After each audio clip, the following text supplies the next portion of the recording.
నారాయణీయం దశకం 23. ప్రాచేతసస్తు భగవన్న పరోహి దక్షః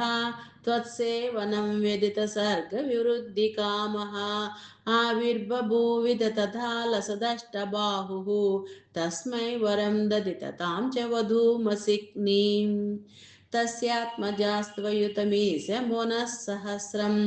శ్రీనారదస్య వచసా తవ మార్గమాపుః నైకత్ర వాసమృషయే స ముమోచ శాపం భక్తోత్తమసు ఋషిరనుగ్రహమేవ మేనే షష్ట్యా తతో दुहितृभिः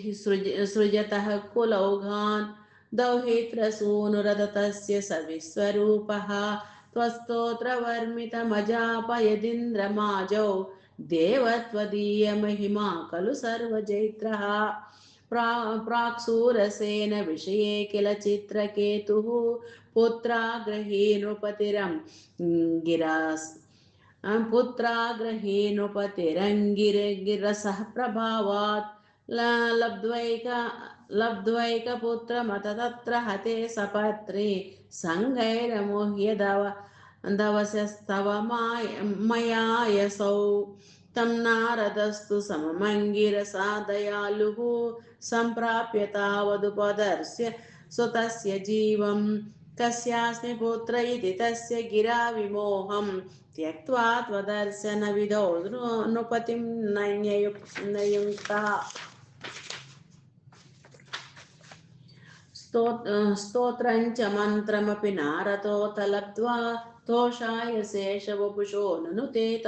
पश्यन् विद्याधराधिपतितां सहि सप्तरात्रे लब्ध्वाप्यकुण्ठमतिरन्वभजद् भवन्तं तस्मै मृणालधवलेन सहस्रशीर्ष्णा रूपेण बद्धनुतिसिद्धगणावृतेन प्रादुर्भवन्न चिरतो नुतिभिः प्रसन्नो दत्त्वात्मतत्त्वमनुगृह्य तिरोददाथ त्वद्भक्तमौलिरथसोऽपि च लक्षलक्षं वर्षाणि हर्षलमना भुवनेषु कामं सङ्गापयन् गुणगणं तव सुन्दरीभिः सङ्गातिरेकरहितो ललितं चचार अत्यन्तसङ्गविलयाय भवत्प्रणुन्नो नूनं सरोप्य गिरिमाप्य महत्समाजे निःशङ्कमङ्ककृतवल्लभमङ्गजारिं तं शङ्करं परिहसन्नु मयाभिक्षेपे निःसम्भ्रमस्त्वयं मया चितशापमोक्षो वत्रासुरत्वमुपगम्य सुरेन्द्रयोधी भक्त्यात्मतत्त्वकथनैः समरे विचित्रं शत्रोरभिभ्रममपास्य गतः पदं ते त्वत्सेवनेन दितिरेन्द्र वदोद्यतापि तान् प्रत्युतेन्द्र सुहृदो मरुतो बिलेभे